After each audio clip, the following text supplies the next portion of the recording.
Hello friends, it's Kat from Meow Kapow. I'm super excited to say that this video is a collab with Karia from Coloring Karia. If you haven't watched her videos before, she's got a lot of super in-depth, honest, and interesting art supply reviews on her channel, as well as a ton of other stuff, really. There are links all over the place, including in the doobly-doo, along with all the supplies used and where to buy prints of my finished painting. I'm really excited to see what Karia came up with for this challenge. My love of making palettes is well documented at this point, but when I first started putting them together, I didn't really understand what colors were needed in order to make a good combination, so rather than choose the colors on my own, I'd leave it up to chance. To choose the colors, since we both have access to Sennelier paints, I lined up 20 of my paints in a random order, used a D20 to roll 6 colors, and then build a palette with those colors in pretty much the exact same method as one of my normal Tiny Altoids tin palettes. The dice chose for us Chinese orange, cadmium yellow deep, phthalo blue, caput mortem, lemon yellow, and cobalt deep. To assemble the palette, I label the pans, add magnets on the bottom, fill them with paint, and line them up in the order that I wanted to inside the tin I was using. The tin I'm using here is a green tea mint tin from Trader Joe's, and man, if you're looking for good tins to convert into palettes, Trader Joe's has some really great ones. There are lots of different sizes and styles, and they change often enough that you can usually find something new every couple of months. One thing I want to note now is about the caput mortem paint, with which both Karia and I had issues. Out of the tube, the pigment separated from the binder and needed to be mixed back in, which is common for paints that have been sitting, so I wasn't really surprised. What was surprising was that while the yellow I stirred back up had no problems at all, the caput mortem continued to separate again while drying, leaving a thick layer of binder on top with the pigment on the bottom. This meant that until I re-wet it after dry and mixed it back up again while still thick, painting with it left a really thick, glossy sheen that was not exactly fun. The thing about having your colors picked by fate is that you will immediately figure out that there are certain colors you simply cannot make. For instance, there's literally no way to make a red with the colors that our dice chose for us, so you learn real fast how to adapt. You learn better than you ever expected how to work with the colors that you have, rather than the colors you want.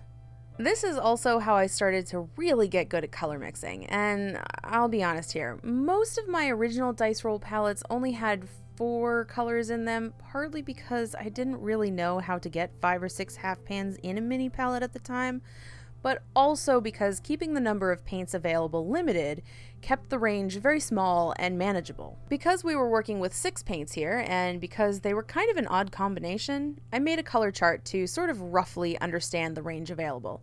It's honestly actually a pretty good selection, all things considered. Trust me, if I can make a blue, orange, and pink palette work, orange, purple, yellow, and blue is no big deal. By the way, if you haven't already, please consider giving this video a like and subscribing to the channel. I really do appreciate it so much.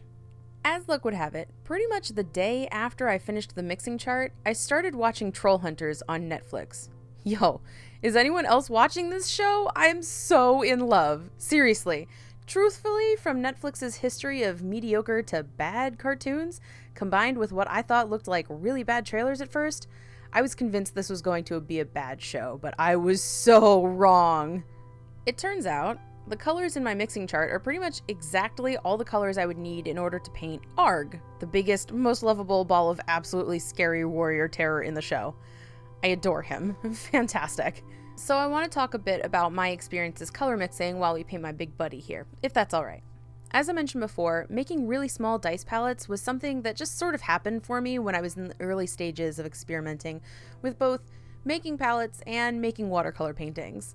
I didn't know it at the time, but this was probably one of the best things I could have done for myself in terms of educating myself about how to mix colors. Completely accidentally, without even really knowing that's what I was doing, I was teaching myself color theory. I didn't always exactly understand why mixing X color and X color together would produce Y color, but gosh darned if I couldn't do it once and then do it again. I also started to notice that even when I thought a combination of paints was truly hideous together, using just those colors would always end up making a super harmonious piece. Making a limited palette, especially limited to roughly about 4 colors, will totally change your color game if you're struggling to not only make your colors make more sense together, but also just choose them in the first place, like I was. To those of you out there who, like me, grabbed every single convenience color on the shelf and used them all without even really stopping to consider mixing up anything on your own, I challenge you to take a little leap of faith and make a dice roll palette of your own. I cannot overstate how much doing this totally changed my color game and is probably part of the reason why, to this day, I still really prefer to work from small, limited palettes most of the time. It's less intimidating to me, somehow, because when I had access to my giant, well-stocked Magello Mission Gold palette, I would often sort of freeze without knowing what colors to choose for any given project. Simple is simply simpler. Also, I did this painting on a block of Kilimanjaro watercolor paper, and I got into a discussion recently about how to properly and easily remove a sheet from a block without ruining either piece of paper. For my method, I prefer to use a plastic palette knife because any metal utensils have a higher chance of scraping either piece of paper. I also prefer to use a sort of outwards thrusting motion with the palette knife rather than a sawing motion. If you put the palette knife into whatever gap is available for it and then just push it from the inside in one movement towards the outside, it should break out of the glue.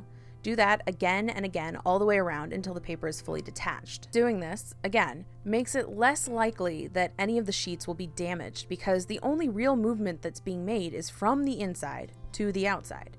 If you saw the palette knife up and down like you're cutting a loaf of bread, it's possible that the changing of the angle and the sawing motion will catch on the paper or on the glue and rip it up.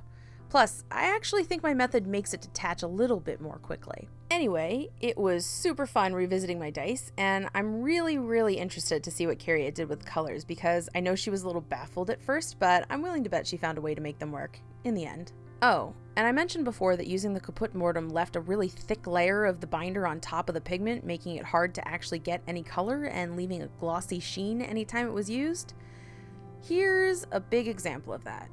I eventually figured out that if you pour this paint from the tube, you basically need to babysit it while it's drying and continue to stir it until it's fully set, but this was a sad lesson to learn on ARG. If you end up making your own dice roll palette, I'd love to see what you made with it. And if you're a fan of limited palettes, tell me your favorite color combos, especially if they're weird and unexpected. Until I see you next time, I wish you peace, love, and blessings from the RNG.